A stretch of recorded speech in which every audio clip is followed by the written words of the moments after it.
এ camera ধর, আজকে যে ভিডিও করমু, ভিডিওতে যদি 10 মিলিয়ন না হয় তাহলে তোর কোনো খবর আছে। আজকে ভিডিও পুরো ফাটাই গেলাম, ফাটাই একাল দেখবি এনে। বন্ধু ধরছি, এটা ট্রেন্ডিং একটা ডায়লগ দাও, টিকটক টুকটক কাপাই গেলাম একবারে।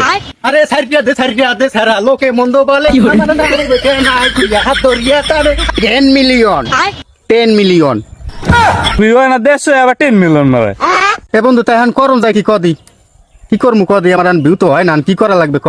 আমার দ্বারা একটা বাবার সন্ধান আছে, হে ফুদেলে 10 মিলিয়ন মিস হয় না, লন হাত ধরে যাই। হ্যাঁ ক কি ল হালা ভালা তোর হের ধরে ল। বাবা আমার একটা কিছু একটা করেন বাবা, আজকে আমার কিছু একটা করাই লাগবে। আমার ভিডিও ভিউ হয় না, আপনি একটু ভিডিও করে দেন। ওর দ্বারা শুনছি ভিডিও বলে আপনি ভিউ করে দেন, মিলিয়ন করে দেন, আপনি একটু আমার একটু করে দেন। হ্যাঁ বৎস, তুই ঠিক জায়গায় এসেছিস। আমি ফুদেলে মিলিয়ন ছাড়া হিট করবে না বাবা। তুই ঠিক জায়গায় আইছো। টাকা লাগবে 5,000 টাকা, তাহলে আমি আমার আসল মন্ত্রটা পড়িয়ে দিব। হ্যাঁ বাবা আমি রাজি, আমি পড়েন আমার মিলিয়ন হিট হওয়া লাগবে বাবা, পড়েন।